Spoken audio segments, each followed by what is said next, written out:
Welcome back to another episode of Harmonious at Lunch, the show that fuels your business success. I'm Brandon Gano, your host and guide through the world of harmonious business growth. Today, we're unlocking powerful strategies with industry experts to help your business thrive. If you're a business owner, entrepreneur, or executive, you are in the right place. Join me and our incredible guests today on the journey to clarity, growth, and success. It is time to revolutionize your approach to business. Let's dive in with another episode of Harmonious at Lunch. Welcome back into some more bite-sized business advice. And you know what? We're not talking business that much today. But if you know anything about the show, if you've been a long-time subscriber, first of all, thank you. Love having you here. But we want to build the complete entrepreneur on this show. There is more to life than business. There is life. So we're going to talk about that. We're going to talk about how the mental health industry kind of doesn't do men a very good service out there. And we're going to talk about men's mental health. So for you ladies, just pay attention because you probably know a man or two in your life and you might pick some things up. But this conversation, I'm excited to dive into. It's an important one, and especially for business owners and entrepreneurs. And I have an amazing guest to help me with it because God knows I don't know anything about mental health, but I have a guest who does, Mark Azoulay, founder of Men's Mental Health Online. Mark, welcome to the show. Thanks for being here. Yeah, I'm happy to be on the show. Yeah, it's a really important topic. A lot of the clients I work with are entrepreneurs, are young men that are excelling in business but struggling in life. So I'm excited to kind of dive in and share some tips about how you might want to work with that. Yeah, so I think messed up the name of your company. So please correct me. I apologize. Men's Therapy Online, right? Men's Therapy Online. Yeah, it's exactly what it is. Yeah. Okay. Good SEO. Yeah, right. Exactly. I need Men's Therapy Online. Yeah. I love it. It's very, very clever. But let's talk about this because a lot of therapy is in person traditionally. I've seen the trend to go online and do like the texting therapy and all these different things. You've seen the commercials for them, right? But tell me about, where your business came from and how you came to doing it online. Yeah. So very long story short, I've been a therapist for over 10 years. I worked in person up until COVID, where I switched online, right? We couldn't do in-person counseling due to the CDC recommendations and things like that. And I found that not only did I love it, my clients loved it. I work with a lot of entrepreneurs. I work with a lot of fathers. I work with a lot of people that have super busy schedules, and not having to commute is a big deal. I also work with guys that are traveling a lot for work, so they can access me wherever they are. They can call me from, a meeting room. They can book aside time, and they can just fit therapy right into their day. So I found that instead of it being having like a logistical hurdle, guys can just plug in, right? Also with online, we have like a Slack channel where all of our guys can talk with each other. So there's like a community aspect that isn't really possible with in person in that way. And we're also sharing resources and podcasts, and I can, screen share. So like it just adds all these different dimensions to the work. Yeah, most therapists prefer in person, but I think it's because they don't know how to use technology, frankly. They don't leverage the online platform. So it does just feel like a downgrade, but we really leverage it to kind of make a more modern therapy experience for people. That's interesting. One thing that stood out is you said it's a community, and I don't know that I've heard that in the traditional therapy approach. Is that unique? It's pretty unique. Yeah, that's kind of what we're all about, is we're creating a community of emotionally intelligent men. So basically in my early recovery, I'm recovered from drug addiction for about 15 years. I've been sober for a while, but I got out. I didn't know how to talk to guys. I didn't have any guy friends, and I also had no game with girls. So that's also a whole nother story. But I couldn't talk with guys because the guys that I was connecting with wanted to talk about, dating and drinking and partying and, sports, which was fine. Like I was just there, but I had all these deeper emotional needs and deeper emotional connections. So the idea behind MTO is creating that for people that have been through a therapy process and want to talk to other guys that get it, that want to talk about things like spirituality or like values and ethics, or, relationship nuances. We're trying to inspire each other to be the best men that we can be. I think guys, especially entrepreneurs, solo entrepreneurs, can be so isolated that it's really critical to be with other people that are on the path and are also trying to crush it in life. Yeah, it's hard to find those people, which is part of the reason I created this podcast, because I remember those days back in my early business journey. All my friends who I had been friends with in high school and college, you go to talk to them and you want to talk about business stuff or what, just like what you're doing in life. And they're talking about everything you just said, like drinking, partying, girls. I'm like, I'm not there. I'm married. I have a family. I have a business. Like I'm trying to grow this business. We are not on the same page. So to find those people and to have that community, especially people who have gone through that transition, seems really, really powerful. And I love that. But I'm curious because we're talking about how the mental health industry has failed men. Good percentage of our listeners are men. And like I said to the women earlier, you probably have a husband or men in your life, a boyfriend, whatever. But how has the mental health industry failed men? Oh, so many ways. So I'll start, and this is actually for the women out there. Guys, when I say that, you'll be like, yeah, for sure. But what women don't understand about guys sometimes is that sitting and talking about our feelings is not natural to us. Women love that. They bond through that. They connect through that. They need that. And they need their men to do that, right? But for guys, it takes energy for most of us. It takes a lot of work. It's not a natural format. So the idea of psychotherapy, traditional therapy, which is sitting and talking about your feelings in a room with essentially a stranger for 50 minutes, is like really weird. It's not nourishing for us. It's actually very difficult because we're encountering, weird feelings. Maybe we're saying stuff that we're not very proud of, that we're ashamed about. A lot of guys are afraid of revealing themselves to be like a monster or a villain. A lot of guys have that kind of like, they're afraid of their own aggression and being a predator or being a creep. So we often censor a lot in psychotherapy, especially with a female therapist. So what MTO does, which is really different, is one, utilizing online platforms, which men are more familiar with. But two, we do a lot of cool men shit. So we do outdoor backpacking retreats. We do hikes. We do community events. We leverage the Colorado wilderness in a way because guys grow through challenge. So a lot of our, seeing the way our groups work is also based on accountability and challenge. So the idea is we are task-oriented psychotherapy. We're challenge, we're problem-solving oriented psychotherapy, which is really different from typical therapy. Typical therapy is more exploration. There's kind of that stereotype of the therapist that just like nods and says, wow, that must be so difficult. That must be so hard. And like, we don't want that. As men, we like spit that shit back out. We want someone that's like calls us on our bullshit, and challenges us to really grow. That sets the challenge at an acceptable level and then coaches us to get to that challenge. So being a men's only program and having only male clinicians, we're able to really work with the male brain and the male psyche in ways that I think traditional therapy really, really doesn't. And a lot of men bounce off of therapy or they just don't really, it doesn't really click with them.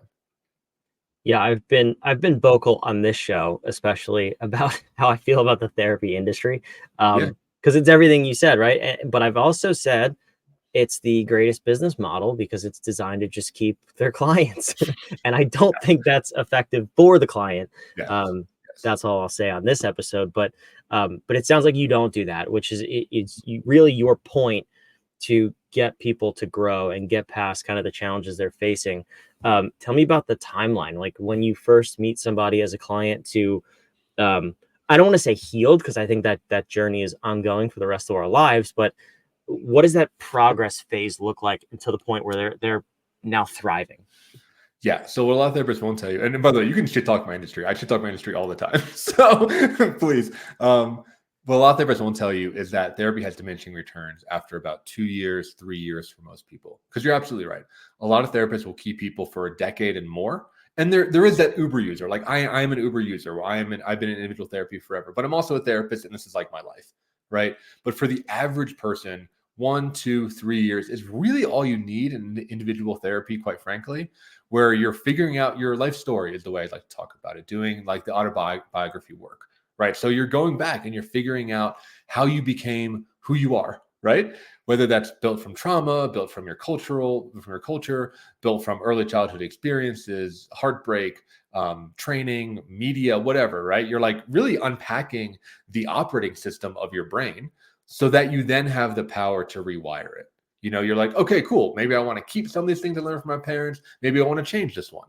Maybe there's a couple big conversations that you have to have, especially for young men, right? There's often a big conversation that we have to have with our partners, right? About something that we've kept down for a long time, or with our parents, right?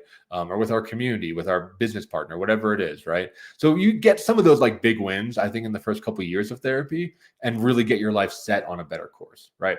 Then what we do is we move you into a group, right? So at that point, right, like you can opt in or opt out. But the idea is now you're with other dudes who have done that autobiography work. And it's more of a coaching model. It's more of kind of like a chosen family. It's more of like, you can think like a mastermind group where you're with other dudes that have the emotional skills that you also have. And it's about how do you exceed and how do you thrive. So our groups, right? Like, yeah, they're about therapy, but they're also about business, right? They're also about relationships. They're also about parenting, right? They're about kind of that day-to-day struggles and advice that you need just to get through stuff. And our groups are intergenerational. So we often have people, parenting is a good example. We have people that have kids that are in their 20s and we have people that are just starting to have kids. And it's really cool to be able to access men that are open about that journey so you can learn from it in a real way, not just getting kind of like, the cliche stuff like, oh, there's no manual for having a kid, right? Like you get the real experience of people that have been through different stages of life. So, yeah. Which is cool because then you can obviously learn from them. But I think the difference is when you are an emotionally intelligent or secure even individual, you can have those conversations and learn from them, not just say the things like there's no manual for kids. Like I know I have kids. I understood that when I walked out of the hospital, there was no manual. I got that the first time. I don't need to repeat that story for all of my kids.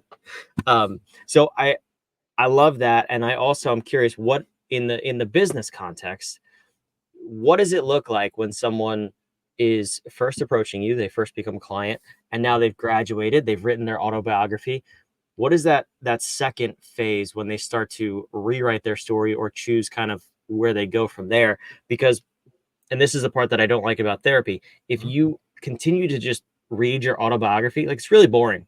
It doesn't change. If you just read the past over and over, you don't get anywhere, and you actually, it may even get worse. I've seen it get worse for people because you think that's your current reality. So in stage two, in your groups, where do the men go once they understand that and now they're designing their new life? Yeah. So what you just said, right, is why men don't like therapy, is because for a lot of therapists can instill a victim mentality in people, right? Or a trauma survivor mentality in people. And I think as a lot of guys, we spit that shit back out just like you did and just like I do, right? It's like, fuck that, right? I'm not a victim to something that happened 20 years ago, right? This still isn't like fucking me up. This still isn't like changing the way that I work and ruining my relationships because of something that like I can't change. Like guys hate that idea. And I hate that idea. I'm with you, right? So the idea with the groups, like I was saying, it becomes more day to day. It becomes more future focused. It becomes that kind of accountability structure that I was talking about. It's this idea of, I use a lot of like, it's called mythopoetic, like kind of ancestral ancient shit in my work. And this idea of like a men's lodge, right? So in some indigenous cultures, right, the men would all go out in the day. Some would be hunters, some would be craftsmen, some would be masons, some would be builders, some would be fathers. But then they'd gather at the men's lodge, right? In modern day, this is replaced by the bar, right? But in the beginning, it was just actually like a tent that they would go and just talk about their day. And they would be aware of what everyone else is doing. They would strategize as a community and they would move forward. So the next day when they go out into their lives, they're coming from a shared base, right? You can think of like a stand-up meeting, right? But so we're creating that in the men's groups where it's like you learn about other people's experiences and then you move forward and bring it into your life. That's the main thing, right? It's not just about rehashing your story and being a victim. And because we're all dudes, we call that shit out, right? Like in my groups, like we don't really have a tolerance for that. When someone's like, oh yeah, it's because of my childhood, we'll be like, yes. And what are you going to do about it? Right? Like, yes, this might be more difficult for you because you have a childhood experience, right? Yes, maybe you're predisposed to struggling with this particular issue, but you still take responsibility for it. You still have to go out there and make a meaningful change. And I think being with other guys, again, in a group setting, in a hunting party, in a squad, right? Like as men, like we really gather in groups. I think we need other men to hold each other accountable and to make sure that we're being honorable and ethical. Make sure that we're making good decisions and we're not taking like the lazy way out or the greedy way out. So it becomes, more of like a, steel sharpens steel type situation in those groups. Yeah. And it's powerful too. You have to be in those type of relationships. And I have this tendency to, I want to help people, but I'm also curious, like when you run into someone who hasn't done the work, I've never done traditional therapy, but I have done this sort of work on myself. Yeah. When I talk to someone who hasn't, one thing I noticed is that the conversation stays very surface level. So my question is, what does it look like? That I'm sure is one sort of a marker, but how else can you tell that someone maybe needs this work? And then also, how do you, if you want to help them, or if you want to build a relationship with them, like how do you approach suggesting this type of a resource, if you would? Yeah. So kind of, I mean, the way you talk about the shout conversation, big one, right? Like guys that seem like kind of not all the way there. They can't hold eye contact. They kind of use those like platitudes, like, there's no manual for kids or whatever, or like happy wife, happy life, right? They seem kind of like NPCs, right? To use kind of like the Zoomer language, right? Like that's something I think also that is critical with those guys is like, they often have a double life. So they often have like a life where they work hard. They call it like work hard, play hard. But like they'll work hard and then they'll have another life where they're like doing cocaine or like have strippers or something, right? Or they have like this crazy hobby that like is great, but you can tell that all their aggression, all their passion is channeled into there. Their life is very fragmented. Whereas I think if therapy is successful and this personal work is successful, whether it's through therapy or coaching or books or whatever, right? Your life is more integrated, right? You're more of like a full character versus having to really compartmentalize different parts of your life. It becomes a more personality based thing. So the way to do it, unfortunately, with guys, it's hard. Usually they have to break. Usually there has to be, a divorce or a relapse or they lose their job or something.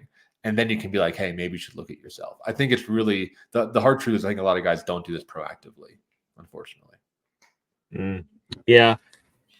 I think that's, I've seen that play out. I think it's true. And maybe you'll find a better way. If you do, come let us know about it. How to get in front of it. But yeah, those things, they happen. Well, that stuff happens in business too. Business tends to break you if you're not already broken. And that's why I think this is a valuable conversation, especially for this show, because business is hard and life is hard. And if you don't understand how to manage yourself and how you show up, it only gets harder. So I love this conversation. I tossed your website on the screen here. It'll be down in the show notes below, but tell me a little bit about what someone can go find on your website and maybe learn about the retreats that you have, which sound amazing in the Colorado wilderness. Yeah. I'll just really quickly, right? Like you can have the best business idea, but if your psyche isn't able to handle it, it will fail. Yeah. So if there's any kind of call to action, it's like work on yourself because you're the vehicle for your idea. Right. So it takes both. But yeah, so we're menstherapy.online. We do individual, group, and retreats. And the retreats are awesome. We do 3 a year. 2 of them are Bill Wilderness backpacking retreats. And then one's a traditional men's retreat, something called psychodrama, where you kind of like act out the issues that are going on in your head. That's based in Boulder, Colorado. So yeah, check us out. We also have some online courses. We have a bunch of free materials. There's a book list. There's all kinds of stuff to check out, blogs. But that's the main thing, menstherapy.online. That's awesome. I appreciate it, Mark. I appreciate you being here. Like I said, this is such an important conversation, and one that I think we need to bring to the forefront, because my whole goal is to create a successful, whole entrepreneur. And if you're not whole, you can't be whole. So that's kind of obvious, right? So if this resonates with you, I encourage you to go take that next step. Reach out, ladies too. If you know a man where this might be, that fragmentation in his life might be showing up, you have a resource now. So Mark, I'd love to end the episodes with a question. We believe that powerful questions get powerful answers. So for anyone listening, based on what we talked about today, what's that question you would want them to think about until they got that powerful answer in their lives, to help them move forward, maybe get past that autobiography stage in their life, whatever it is? What's the powerful question you want them to ask? Yeah, I would say, what is your biggest secret? And what would it be like if everybody knew it? What's the feeling that's supposed to come up when you answer that question? Terror and then relief. Oh, okay. That's interesting. I'll have to give that some thought. That's an interesting question, because I would assume it would be terror and then more terror. Mm-hmm. Yeah, well, I think the idea is a big part of therapy, right? Is owning your secrets and having them not have power over you, right? It's only a power because it's a secret, right? It only controls you because you're ashamed of it. So by overcoming that shame, sharing it and integrating it, again, owning it in your life, working on it, taking responsibility for it, that's how you become a stronger man and a stronger business owner and a stronger person. It's not letting it control you from the shadows. Interesting. Wow. I like that. That is indeed a powerful question. Mark, thank you so much for being here. I really appreciate it. Thanks. Appreciate the opportunity. For those of you watching and listening, you have your instructions. If you're down in the show notes below, go check out menstherapy.online for some more resources. Thank you for being here. Make sure you subscribe on whatever platform you're on, watching or listening. We love bringing these episodes to you 5 days of the week so you can move your business, your life, your relationship, and of course, your mental health forward every single day and build the complete entrepreneur. We'll see you on the next episode.